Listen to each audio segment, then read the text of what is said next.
One of the interesting things about driving around then on that Friday night was as soon as I got in the car, we got a call of an active shooter. And so we took off and raced the scene. But it turned out it was just kids lighting off fireworks. So it struck me that in a different neighborhood, that would have not gotten the kind of attention that it got in the 7th District, because people are used to gunshots and not fireworks. You seem to say you have an evolving plan, but do you have a strategic plan? No, I didn't say that. What I said is, any plan that you set has to take account the evolving circumstances and be nimble enough to allow for the flexibility and changes that are maybe necessary. Look, what we're seeing, for example, on the West Side, there are some recent gang conflicts that had been resolved for years, and now they're popping up and bulbing up again. So you got to make sure that you are accounting for what's happening on the ground, and then look at changing the strategy to address those new conflicts that are rising. So it's a constant evolving process on the ground, and the overall strategy has to meet those evolving needs. That's what I'm saying. Just want to follow up. Do you have a strategic plan, you and the superintendent, a strategic plan that's noticeably different from your predecessor in dealing with, whether it's a 3-month, 6-month plan, whatever time period? Yeah, so you haven't been at other briefings, but yes, the plan is different. And the reason that it's different is, obviously, the circumstances are different, so you've got to meet the current needs. But also, we are joined in a more strategic partnership, bringing other city agencies to bear to identify the areas that we think are challenging, and then making sure that we're flooding the zone, if you will, with additional city resources, whether it's lighting, forestry, programming through the parks, the schools, our faith community. So yeah, we are, I think, moving in a much more coordinated fashion than we have previously. Mayor, have you reached any opinion yet as to whether this violence is mostly broad-based and societal, or whether it is largely concentrated amongst a relatively small group of people who just keep getting into trouble? Well, I mean, I'll let the superintendent speak to that, but my sense is it's a combination of the above. I think in some of these neighborhoods, we definitely have underlying issues. I mean, look, Austin is Austin. Austin is, if you look at the demographic information, it's got high unemployment rate, it's got high poverty rates, got high concentration of people that are on public assistance, and then just looking at the geography there's not a lot of economic activity that's going on. So that is something that as a city, we have to take on and we have to address, because I can send 10,000 officers to the West Side, and if we don't address those underlying challenges, which we must, we're not going to solve the problem. I don't know, Superintendent, if you want to add anything to that. The mayor's spot on with that. So, you've heard me say since 2016, we'll never arrest our way out of this situation. So you have to do the enforcement part. You have to hold gun offenders, violent offenders accountable, but you also have to address the root causes of what causes this crime. It's very complex. If it wasn't, we'd have solved this years ago. We need our partners to help us out, and I'll give you a quick example. From the 3rd of July to the 5th of July, we made 42 gun arrests, right? Out of those 42, 18 of them were repeat gun offenders. 18. Out of that 18, 6 of them got out in 20 or 48 hours or less. 6 of them.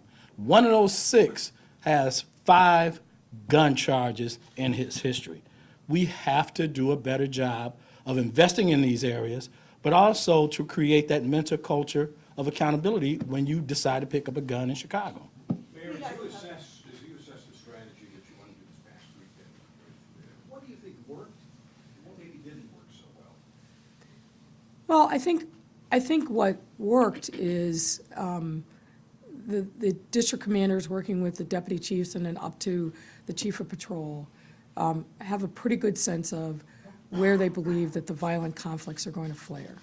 And so, for example, in 7, we had a period of time want to make sure I get this right, I'll call it on Saturday, where within a 3 or 4 hour window, there was a huge surge of outdoor parties. And so we had officers that were positioned in the right places, but literally some of these shootings happened within seconds. Now, we caught some of the people that were fleeing after they did the shooting. So we have to, we spent some time talking about that issue in particular in our meeting. But I think that we're getting, and the commanders are really focused on, where do I need to deploy my resources? Where do I need to have my cars? So that we are showing visibility and we are present and available when something happens, particularly in that window between 11 and 4 in the morning. So I think that focus and calibrating there is actually working well. Where we still have challenges is in some of these large outdoor parties, and on the west side in particular, we have challenges regarding these open-air drug markets, and so we talked a lot about what do we need to be doing to shut those down, not just pick individual people off the street, because that's not going to do anything. It's really looking at who is the source of the drugs, who's running those spots, and what do we do in connection with a lot of our other law enforcement partners to bring focus and attention to those spots so that we take out the root causes of the problem.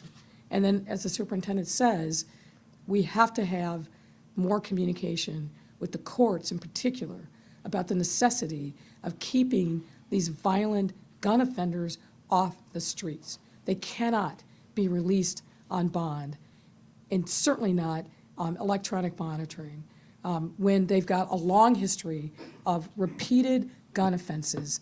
That doesn't make any sense to me, and I'm looking forward to having conversations with Chief Judge Evans and Judge Martin of the criminal courts to better understand the rationale for that. Because when our officers are out there risking their lives, going after these violent gun offenders and taking guns off the street, it's demoralizing to them to see these people cycle through so quickly and be back out on the street to an electronic monitoring system that we know there are insufficient resources to actually do monitoring. So that is a conversation, and that's another important piece of the puzzle that we have to address.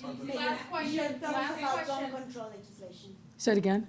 Your thoughts about gun control. Look, I mean, you're going to hear me say, and the superintendent has said it repeatedly, we need a federal solution. We need common sense background checks.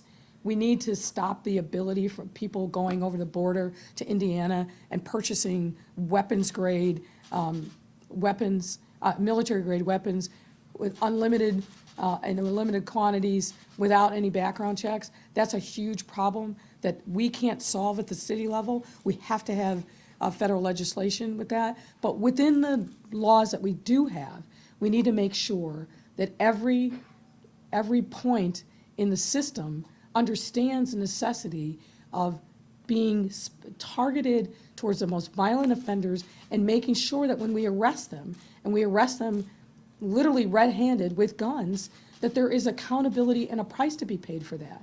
That is important so that victims recognize that the criminal justice system is actually working for them.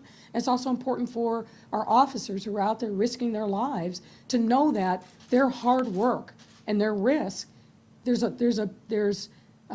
is accountability and responsibility that's being recognized and held by the judicial system. So all parts of this have to be working in sequence. It's not about mass incarceration, it's not about having quotas, but when somebody has a demonstrated track record of being a violent gun offender, that should say something to the judges who are making decisions about bail. They shouldn't be out on the street.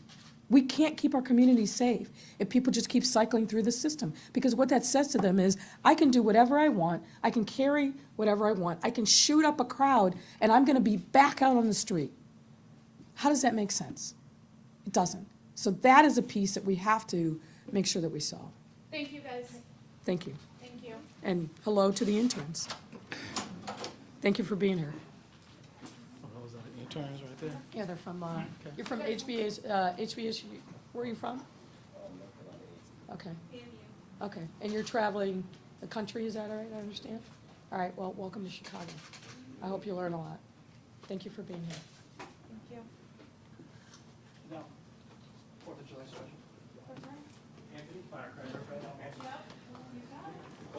Thank you, guys.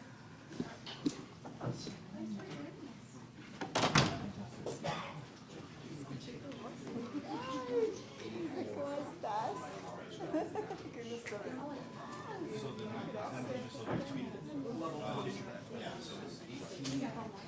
Sí, la verdad, o sea, ¿cómo describes? No, fotos con gracias. No, la verdad es que me costó muchísimo trabajo regresar, como te imaginarás, pues, ¿no? O sea, sí, como que hasta llegas un poco en shock, ¿no? O sea, sí, de todo. Sí, no, cambió el shock cultural, sí, no, grueso, fuertísimo, fuertísimo, y aparte regresas y te das cuenta de cuánto tenemos de exceso,